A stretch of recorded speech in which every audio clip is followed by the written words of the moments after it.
Hello punters, welcome along to Talkin Thru Your Kick, one of Australia's soon-to-be best television shows regarding your weekend on the punt. I don't know why I come up with these different lines, but apparently we're building up. The figures are massive. They are massive, Russell, you're right. So big that our sponsors, Luxbet, have decided to issue corporate ties to Neil Evans that match the... Hang on, look there. There you go. Colour, yep. There you go. That's a jag, Russ. Win or loss this weekend? What, for me or the joint? For you. Oh, I did okay. It was an up and down day. It was a tough day for the big punters, of course, the big shorties getting rolled. But turnover was dynamite. There's plenty more to come, and they'll be back, don't you worry. Okay, and our News Limited dynamic duo from the Sydney Daily Telegraph, Brett Zarafa, and from the Melbourne Herald Sun, Nick Quinn.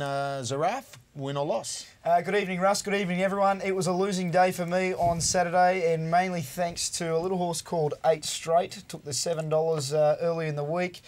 SP'd $3 on course. Heart Arrhythmia on the turn, and my pocket was feeling plenty of that. Well, a man who loves his tomato sauce, and like me, would have been all over Piero. Hello, Nick. Hello, Russell. How are you, lads? Hello, viewers. Personally, when Buffering won, Snitzelin won, Ocean Park won, I actually had the email ready to send to the boss saying I won't be in Monday. And then Was it all up? And then Gay and Nash got their hands on it on the day. So penthouse back to the you-know-what house. Something for the battlers became a battlers last week. I don't know. Look, there's rap or slap. We've got tons of time, and your emails and tweets and forum posts are all welcome. Neilo, rap or slap? Well, I was slapping Russ about plenty of the ordinary rides around the country, but I'm going to wrap because we came with a wet sail for Craig Williams, who produced a peach of a classic Caulfield ride late in the day on Serene Star. Cut the corner, they overcompensate, get out into the middle, knew where he was going for the split, bang. That was a ripper. And he was a shandy away from getting a slap if he didn't get the runs that sort of presented. I can see it come and go for that gap, Craig boy. Brandy boy? I'm going to slap Nash Rawiller. I think he's one of the best, clearly one of the best jockeys in the country, but I didn't have anything on Piero or More Joyous myself. I cheered them both, but I'm sure plenty of punters want to issue that slap to Nash. 4 wide in both rides, not great. And we've got some interesting stats that Neil's come up with as well regarding More Joyous and Nash. Nick? I was going to pinch one of those stats and say that the last 5 times that Nash and Gay have combined on $1.50 shots or shorter, no winners. I think that's enough of a slap, and the punters are just saying, please, no more. I'm going to give a rap because these guys are all full of themselves. I'm going to give a rap to Robert Heathcote, who is extremely talented as a trainer, and he came to the fruition on the weekend with Buffering, which was a huge go, and of course then Solzhenitsyn. And if you were listening to him in Melbourne radio, he gave Funtantes a big push early in the day, and I think it lobbed in Brisbane at about $8. Led all the way. We know all about that race, Russ, because that was the second leg. There is a whole conversation, a whole topic about that. Theft. That was got plenty to talk about on the show, bits and pieces regarding the whys and wherefores over the weekend, and a tweet argument that happened across Saturday over going the early crow. But first up, let's talk about Gay and Nash. Nash hot. Wasn't so hot last week, and he's on the nose this week, and Gay is right there beside him. Not a great start to their Caulfield Melbourne campaign, boys. We missed the start, and obviously he's won out here, but really the damage was done before this. They went very hard, Nick, and Piero was never going to win this race when you look at the sectionals. Look, Piero did a terrific job to run as close as he did. He ran a huge race, and there's a lot of people whacking Nash, and I was joking about, you know, how bad his record on recent favourites have been, but circumstances really did transpire against him here, and the case can be mounted. Did he have a plan B? And if so, what was it? Because he sort of, when he couldn't get in early, kicked on, and then from there nothing went right, and we saw him get run down. Nick, Brett and I were talking about it. When he got to the turn, I felt the horse was in good shape. He had him off the bridle a little bit. Did he expose the horse too early? We go back to the start here. He's had to dig him up out wide. Should he have dropped him behind? Should he have pressed on? He's made his mind up. He's made his mind up. He takes a little bit of a whack there, so all of a sudden he gets unbalanced early. Horse is in a little bit of foreign territory. All of a sudden the big punters are starting to shake. Yeah, he's certainly in a lot of trouble, as you can see there. And the horse has got racing. He's still very wide, chasing up the hill, which is a hard thing to do. James McDonald got 17 weeks, 17 meetings, I should say. Yeah, 17 weeks. You wouldn't want to get that suspension. But yeah, he's certainly got a bit of time for that ride. But A lot of pressure in that race early, which you can see in a Caulfield Guineas, and it just told these horses aren't machines. They're not motorbikes. They do run out of gas at some stage, and that certainly was the case for Piero. Good judges yesterday were saying no way is he going to the Cox Plate, and during the course of yesterday you could have, on various betting agencies, you blokes suspended. The first one to suspend was Tom, and that raised a few eyebrows. Betfair got out to $6, Piero. So where there's smoke, there's fire in our industry. Well, there is, and a horse like that, you light the match, and you're right, a bushfire happens. My feeling always, look, if the horse rebounds off that and he's not at the bottom, then he presses on for the Cox Plate. I mean, it was a massive run. If he eats up, then he's still one of the horses to beat. Well, let's have a look at some of the discussions that happened Saturday night, Sunday on our puntersparadise.com.au forum, and as you can see, VP Montjeu, can't believe Nash panicked. He had a fit and fast horse under him. Why go 4 wide? It was a mile, that race. He had 2 furlongs to sort himself out. 4 wide up the hill. You should have been at my local tab. They were literally people tearing their hair out. Yeah, well, at those short odds, I think it's the shortest Caulfield Guineas favourite in history, Piero. So there certainly were plenty of people in that boat. And never in a million years did I expect Piero to lose this race. The Cox Plate, maybe not the Guineas. Yeah, well, we spoke last week about who'd be the first horse beaten out of the big guns, and they've gone bang, bang. Piero and More Joyce have both gone down. It did remind me of another one that I was also on a few years ago. Snitzerland, I think I tipped Snitzerland. That might have been my only winner. No, you said we had to tip the horse who first would pop, wasn't it? Yeah. And I said Snitzerland would hold on. Yeah, I'm on a tweet that I've tipped a winner again. That'll do me. But did it remind you of paratroopers getting run down by God's Own in that final stage? I'll tell you what, it had a feeling of last year when Manu Anili was almost going to knock off the other shorty. Yeah, thanks for coming, punters, on that one. The doubles and trebles were the things that got smashed. Now, More Joyous. Last week, something for the battlers, everybody's favourite mare, but you think, and I quote your text message to me, a bit of a false... Well, we hear the superstar More Joyce. She's had 2 fabulous wins carrying weight in the Toorak and the Doncaster. Here she is here in second place.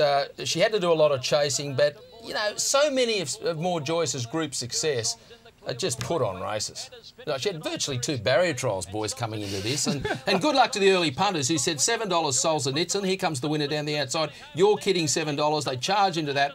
They absolutely laughed like the mouth on Luna Park when $1.65 More Joyous went up. Yeah, well, she got out to, what, 225, yep. 230 she SP. But I think those 2 soft runs in Sydney were her downfall in this Toorak because... They said she never looked better, though, in Sydney. Yeah, it never looked better, but I don't think she was rock-hard fit and hadn't had that real sort of... real strong going into a tough. But again, he was 4 wide. He'd won the Toorak before when she was a little further back. Should he have maybe tried to do something else?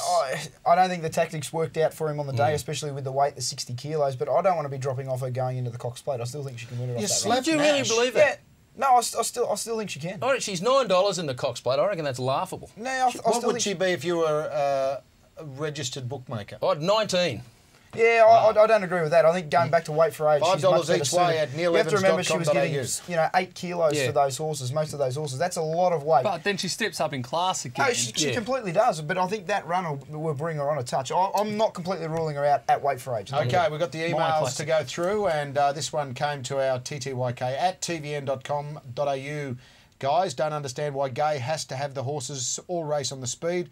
There were opportunities for both Piero and More Joyce to take sits, but it was clear that Nash wanted to get them up outside the lead. Well, Piero definitely seems to work in Sydney quite often, but Melbourne, the races are run differently. Should they adjust, Harry? Oh, they do adjust tactics, but most of the horses are trained that way. You see them; they're all very much hustle and bustle. That's the way she's done it, and it's been a aspect of her training that's probably won her so many races over the years because the horses are in front, staying out of trouble. You don't run into traffic leading, do you? No, you certainly don't. This time it's come undone, but I'm sure there's plenty of times where it's worked in their favour. Pick the eyes out of the market, Neil, and explain to me what happened yesterday, Sunday, with all of the taking it down and everybody not knowing what's going on. Well, what looks outrageous, of course, Piero was down to 210 and touched odds on, of course, going into the Guineas. But what's happened since, of course, Green Moon was heavily backed at 650, a bet of 7,500, couple at the 2,000. They came again at 550, even a bet of around 5,000, I think at about 480, 460 this morning.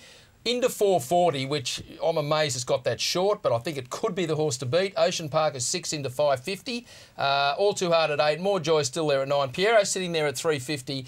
And I think must ease, although there's a long way till we get to the Cox Plate. But Green Moon is a big story here, boys. Now all of a sudden it doesn't look all that enticing, the 350, because you don't know whether he's going to go. We don't know there's a jockey. Well, that's still up in the air. I'm sure he'll be there on Cox Plate Day. Yeah. I think he'll still be in the race. They were chasing for jockeys yesterday, so I'm not ruling out Piero going towards the Cox Plate. I think he'll be there. I think he's just getting out to probably where a price he should have been before the Caulfield Guineas, because I think it was just too much. We said that last week, didn't we? $3 at least. Was, okay, and what about the? And I'm not suggesting anything, but what about the fact that Tom was the first bloke to pull his odds down? Is that a bad signal given what's going on at the moment? It's a hard one to say. Like, he's operating a bookmaking business, and maybe he's trying to protect his clients. I'm not too sure what's going on there, but yeah, it's certainly an interesting look. It's not a good look. Oh, the rank and file weren't happy, No. and plenty got thrown. It doesn't bother me in the slightest, but to answer your question, it's not a good look, yeah, and they weren't too impressed. Quinny? But why wouldn't they have been impressed? Because he's suspending the market, so he can't take punters' money if they don't have the full information. Isn't he looking after their clients? Perhaps it's suggestions that maybe the information was given to him first. But if that was the case, wouldn't he then lay Piero? Wouldn't it be more suspicious if he was top odds Piero? Isn't he doing his clients a favour? No, it's just the look. Well, it's more about the odds on the other horses that if Piero wasn't there, you're not getting $7 Green Moon anymore. He's a $3 favourite. But he suspended the market, so you couldn't take unders. Very good. Okay, puntersparadise.com.au is our website and our website partner. And our tipping contest this week, have a look at this. Andy Taker wins with a profit of $7,200. Now, he actually tipped 6 of the 8 in Perth. He's a genius. Including the last I tell you, Belmont, the form's good there, Russ, Belmont. Apparently he followed your mail into Perth. Oh, I didn't have a great the Perth. worst Did he back performer, Pop Culture? That was a big win. The worst performer was someone who came 271st, did not tip a Zach. What, from 271 goes? No, he had 138 goes or whatever and finished down the hole about 13,000. So Best might be to come. He and I have something in common over the weekend because I didn't tip a Zach either.